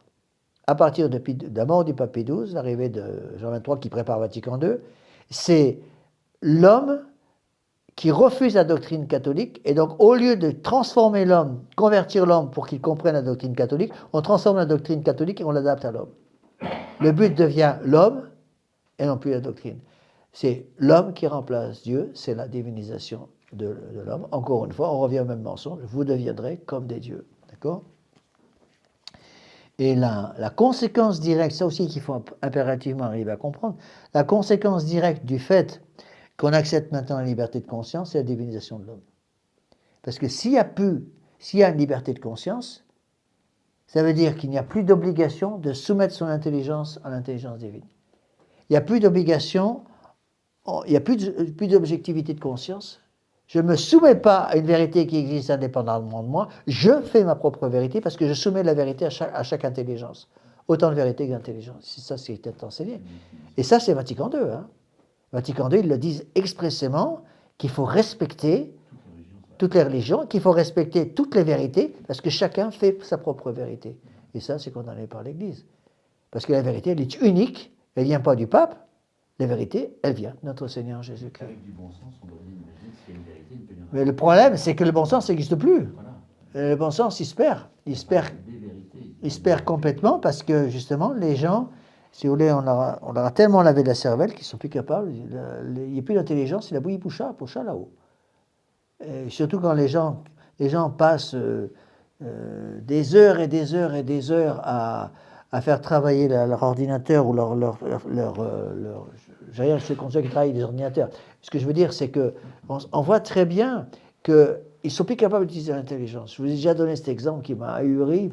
C'est le professeur qui me disait, vous savez, c'est épouvantable, on ne peut plus enseigner dans les écoles, on ne peut plus leur donner de travail à faire à la maison, il faut tout faire par l'intelligence artificielle. Tout faire. Et le drame, c'est que même, il y a des prêtres dans la tradition qui commencent à tomber dans le panneau, qui font faire leur sermon samedi soir avec l'intelligence artificielle. Et là, c'est un drame, parce que l'intelligence artificielle va colmater l'intelligence de ces prêtres, ils ne sont plus capables de l'utiliser. Et fait des erreurs souvent. Hein? Oui, mais même s'il n'y a pas d'erreur, parce que ces professeurs, je vous l'ai déjà dit, moi ça m'avait ahuri, ils nous disaient, on voit tout de suite que l'adolescent a fait travailler l'intelligence artificielle parce qu'il n'y a pas une faute d'orthographe.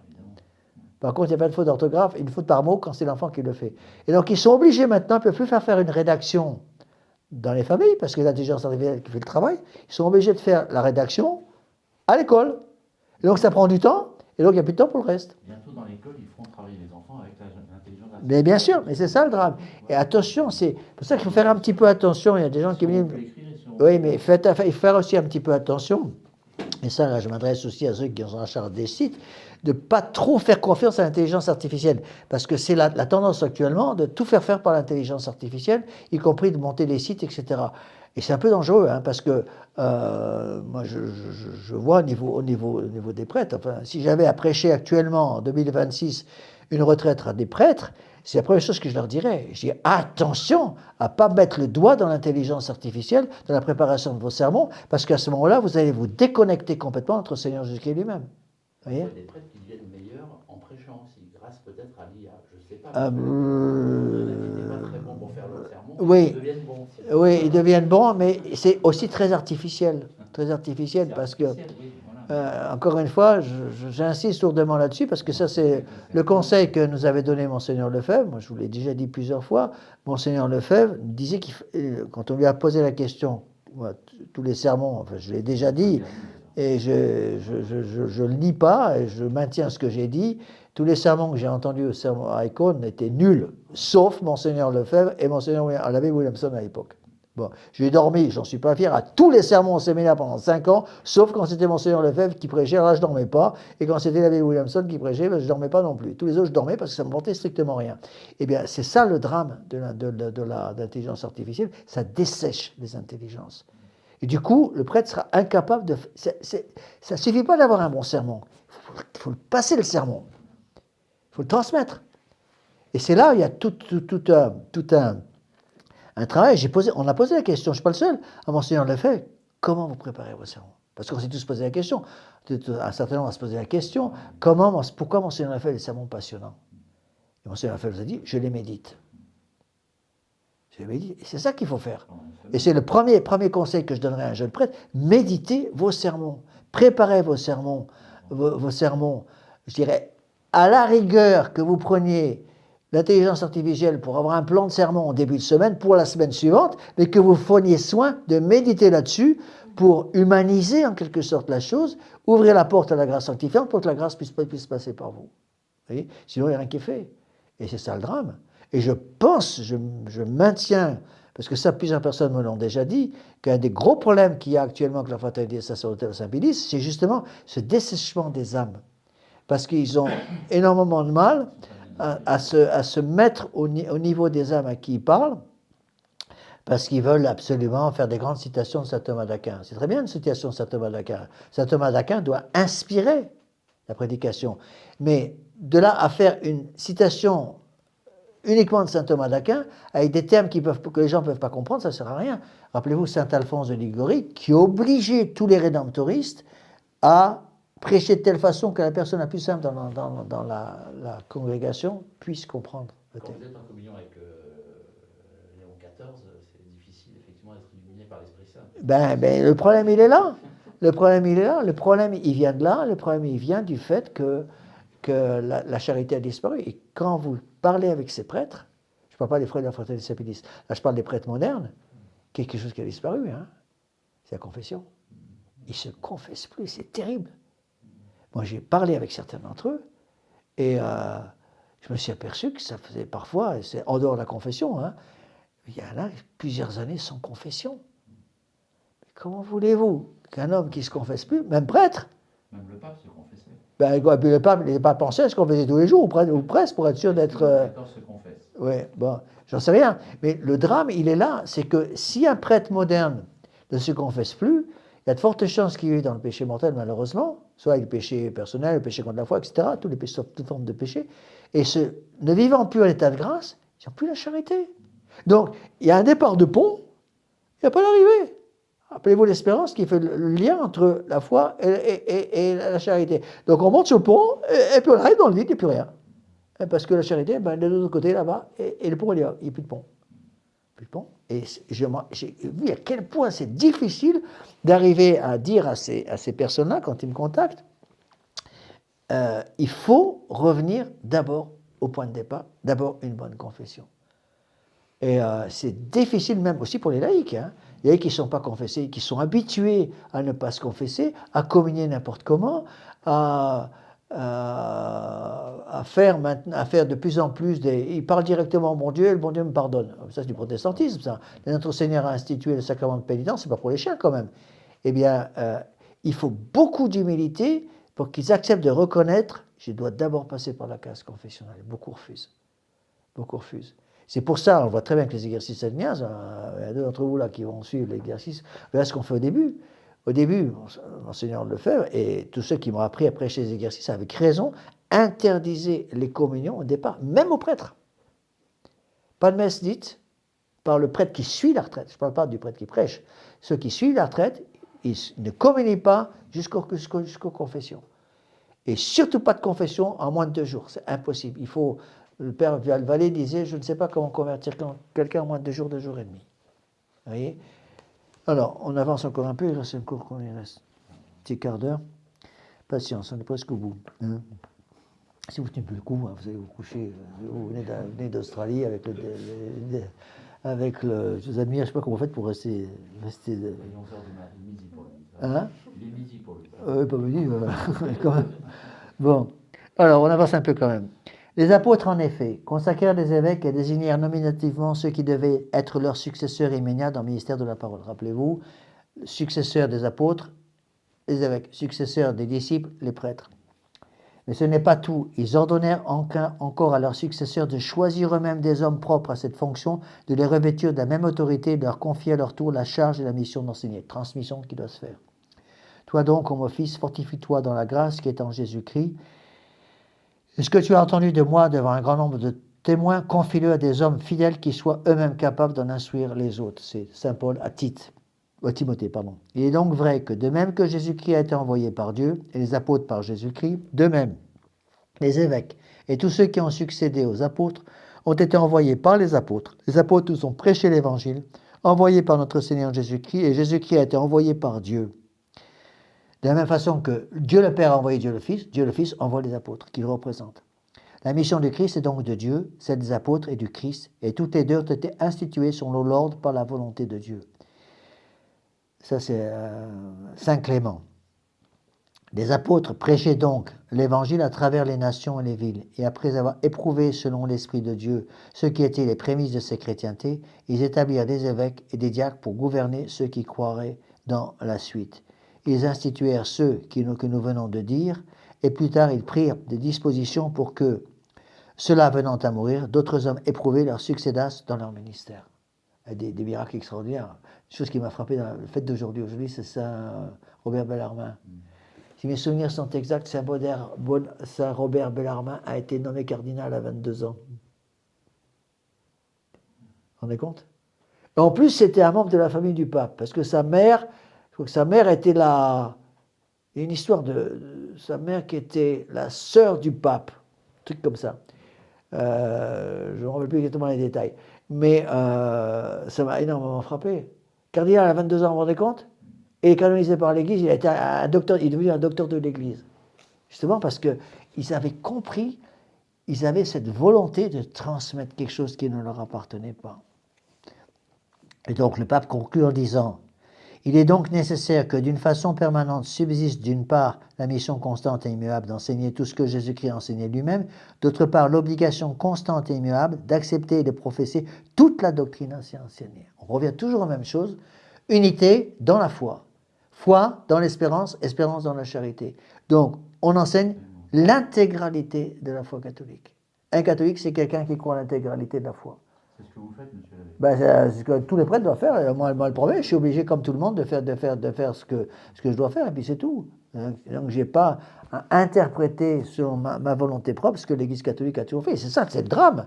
Le drame qu'il y a quand même maintenant dans les milieux, je reviens une fois de plus, on va encore me dire que je répète toujours les mêmes choses, mais c'est ça le drame de ces vacantistes qui veulent interpréter ce qu'ils veulent dans Pie XII.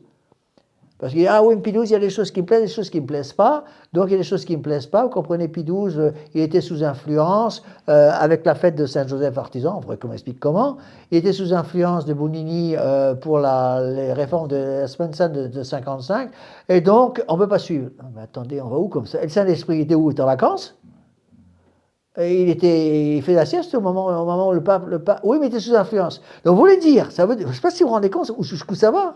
Ça veut dire qu'un pape légitime s'est trompé parce qu'il était sous influence. Donc Dieu n'est pas intervenu, le Saint-Esprit n'est pas intervenu pour protéger la bonne influence du pape. Affirmer ça, c'est un péché contre le Saint-Esprit. Ben, c'est littéralement un blasphème. C'est littéralement un blasphème. C'est blasphématoire de dire des choses comme ça.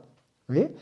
Parce que où on va comme ça? Encore une fois, là, c'est le protestantisme. On retrouve les mêmes erreurs, ces mêmes erreurs qui sont condamnées une fois de plus ici par Léon XIII. On les voit partout maintenant. Ben oui, non, on va pas parler de ça parce que là, on n'est pas sorti, pas sorti de l'auberge. D'accord? Bon. Allez, mettez pas d'huile sur le feu, s'il vous plaît. C'est pas nécessaire. Bon. Alors, parce que j'en suis maintenant, à cause de vous, j'ai perdu ma ligne. Bon.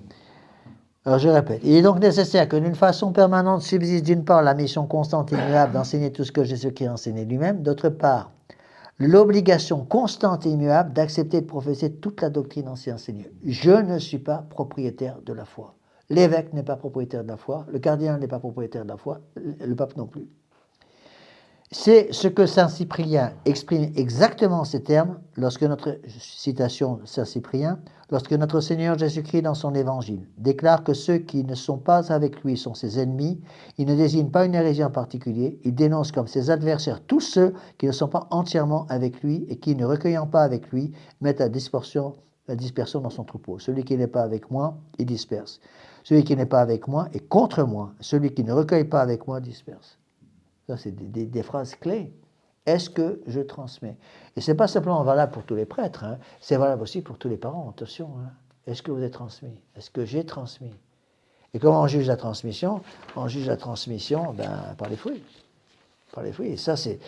Alors, attention, je ne dis pas que systématiquement, malheureusement, dans toutes les familles, même dans les meilleures familles, il y a parfois des enfants, un ou deux au milieu de la famille, qui n'acceptent pas cette transmission. Bon. Si les parents peuvent dire devant Dieu, j'ai fait tout ce que j'ai pu pour transmettre, et ils ne seront pas condamnés pour ça. Et le plus bel exemple qu'on puisse donner, c'est justement ces parents qui peuvent dire, écoutez, le bon Dieu m'a donné 4, 5, 10 enfants, je ne sais pas, ils ont tous conservé la foi. Ça, c'est le drame dans le monde actuel. Les gens, quand je visite, surtout quand je vais porter la communion malade, ça m'a frappé. Ça me frappe toujours, ça. Depuis que je suis prêtre. Ça fait 50 ans presque que je suis prêtre, mais je vois ces vieux malades, ils sont plus âgés que moi, oui, ils sont vraiment vieux. Hein. Bon. Donc, je vois ces photos de famille sur les cheminées. Regardez, monsieur l'abbé, toute ma famille, là, j'ai eu 7 enfants. Et regardez, monsieur, tous mes petits-enfants. Et les enfants, les petits-enfants. Regardez, monsieur, tout le monde sur la famille. Et je leur dis, et sur ces 7 enfants que le bon Dieu vous a donnés, combien que conservez la foi? Et là, je vois ces pauvres personnes âgées se fermer. Ils ont tous perdu la foi. Alors, c'est là, il faut se poser la question, est-ce que c'est de ma faute? J'ai pas dit, attention, je ne dis pas que c'est toujours la faute des parents. Hein. Mais dans bien des cas, le premier responsable, c'est les prêtres qui n'ont pas fait leur boulot. Parce que si les prêtres n'ont pas fait leur boulot, comment voulez-vous demander aux parents de faire leur boulot? Et les prêtres n'ont pas fait leur boulot parce que les évêques n'ont pas fait leur boulot, ils n'ont pas transmis aux prêtres. Et on remonte jusqu'au celui qui est à la tête de Rome, qui n'a pas transmis ce qu'il devait transmettre. Et donc, au lieu de transmettre ce que notre Seigneur Jésus-Christ nous a donné pendant 20 siècles, qu'est-ce qu'il a fait? Il a transmis sa doctrine propre. À ce moment-là, la transmission ne se fait plus. D'accord? C'est pas facile non plus, même pour les parents. Ah, c'est pas évident. C'est pas évident, mais tout est possible à la grâce du bon Dieu. Hein. Encore une fois, je vois en ce moment, c'est à Follard, maintenant c'est pratiquement tous les jours, ou presque, que je reçois d'ailleurs, ça me pose un énorme problème, parce que c'est très beau l'électronique. Parce qu'avant, on avait le courrier qui passait une fois par jour, et puis on vidait la boîte aux lettres, on fermait, on avait appelé pour toute la journée, on faisait ce courrier. Maintenant, c'est toutes les heures. Toutes les heures de jour et de nuit, je reçois des messages, et puis il faut répondre à tous ces messages, et du moins en même temps, je ne sais pas comment je vais faire. Donc il faut que le bon Dieu me donne des dons particuliers qu'il ne veut pas encore donner. Bon. Et c'est absolument extraordinaire de voir tous ces gens qui cherchent Dieu et qui finissent par tomber, aller savoir comment sur ma pauvre personne, et qui maintenant me disent, monsieur l'abbé, je ne me suis pas compensé de 20 ans, aidez-moi. Ça fait 20 ans qu'on vit en concubinage, maintenant j'ai compris, il faut que je régularise ma situation, aidez-moi. Le problème, c'est que ça ne peut pas se faire en 5 minutes. Alors comment on fait pour aider tous ces gens? Déjà, si vous sauvez une âme, c'est magnifique. Ben oui, d'accord, mais il faut aussi s'occuper de toutes les âmes qui nous sont envoyées. Et là, heureusement, l'Internet m'aide beaucoup, parce que tous ces gens qui se préparent au mariage, j'en ai plusieurs actuellement, je dis, vous allez sur Internet, et j'ai mis sur Internet, dans le cours de catéchisme général, il y a 110 cours, 117 cours, il y a 7 cours de préparation au mariage. Je dis, écoutez, j'ai pas le temps de m'occuper de vous. Parce qu'avant, quand j'avais du temps, j'étais tout jeune prêtre, les jeunes qui se préparent au mariage à la paroisse, je les voyais 8 heures, 7 fois 1 heure, ou 8 fois 1 heure. Donc, j'ai plus le temps. Et donc, j'ai dit, vous allez sur le site et vous écoutez au moins les 7 conférences de préparation au mariage. Et puis, je vérifie. Et des gens, mais on se demande comment ils arrivent. Enfin, c'est affolant. C'est même, moi, je suis en admiration. Il y a une personne qui est venue voir il n'y a pas longtemps, qui demande la régularisation de mariage, et je me rends compte qu'elle a... Je lui pose la question, c'est quoi la Sainte Trinité? Je ne sais pas. C'est quoi l'incarnation? Je ne sais pas. C'est quoi la rédemption? Je ne sais pas. Et combien de commandements? Je ne sais pas. J'ai envie de dire, mais comment vous avez fait pour arriver ici? Ils ne savent pas, ils n'ont pas la foi, ils ne sont pas confessés depuis 20 ans, ils débarquent pour chercher le bon Dieu. Comme extraordinaire ça. Le bon Dieu a pitié de ces gens-là, les amène au prêtre, et après il y a tout un travail. Je dis, commencez par travailler. C'est pour ça qu'elle sur le site, je dis ça à tous ceux qui m'écoutent sur Internet, vous connaissez mal votre foi, j'essaie de vous aider, mais commencez par le début. Il faut aussi que vous travaillez, donc je leur donne un catéchisme de Saint-Pédis, commencez par travailler votre catéchisme, préparer une bonne première étape, connaître son catéchisme, deuxième étape, préparer une bonne confession générale, troisième étape, on peut commencer à parler mariage, ou régularisation de mariage. Allez, courage, il reste 4 minutes et demie. Je vais jusqu'au bout, après je vous fiche la paix. Encore une phrase très importante de Léon XIII. Pénétrée à fond de ses principes et soucieuse de son devoir, l'Église n'a jamais rien eu de plus à cœur, rien poursuivi avec plus d'effort que de conserver de la façon la plus parfaite l'intégrité de la foi. Rôle, conserver l'intégrité de la foi. L'intégrité, ça veut dire quoi? La totalité. Le catholique, avant on appelait les catholiques intégraux. Après c'est devenu catholique intégriste. Mais je préfère le terme intégral. Catholique intégral, c'est celui qui croit toute la foi catholique. Bon.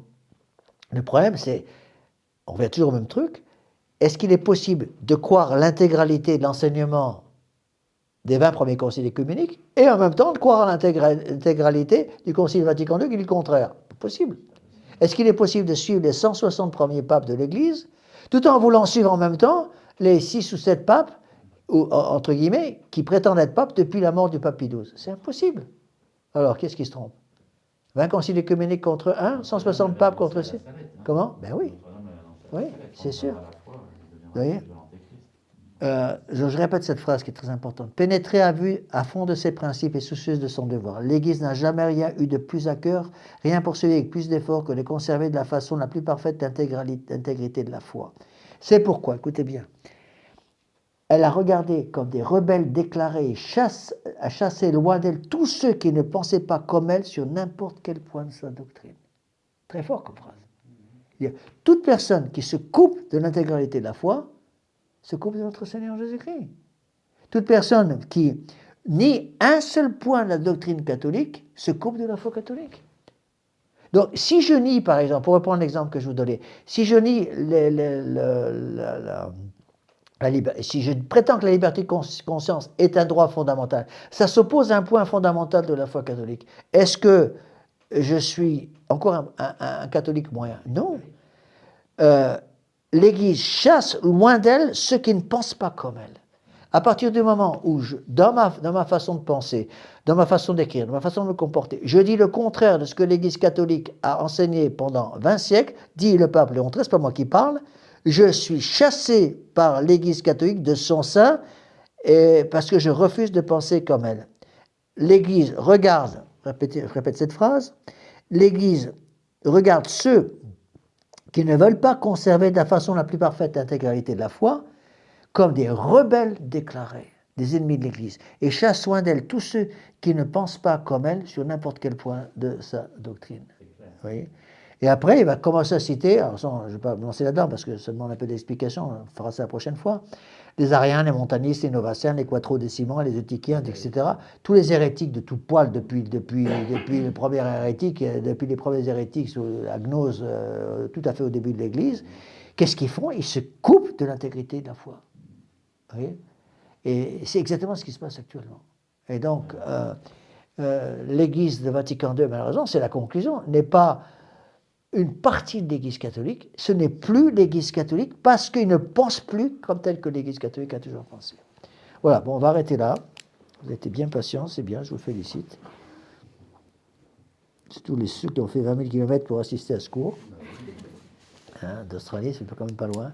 Voilà, donc je vous rappelle, attention, encore une fois, pas de cours avant le, qu'est-ce qu'on a dit, le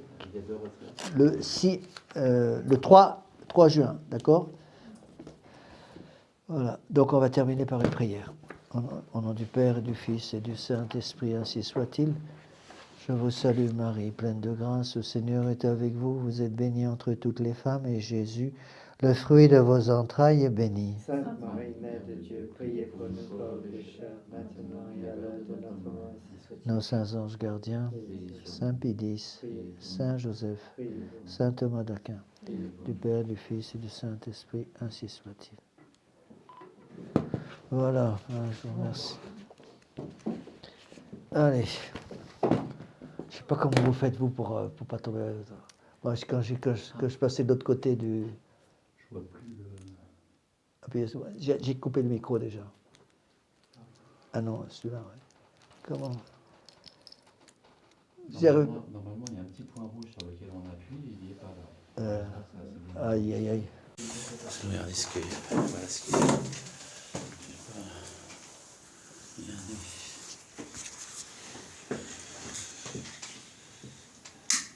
Non, c'est les mises à jour quand tu es mise à jour, c'est pas grave.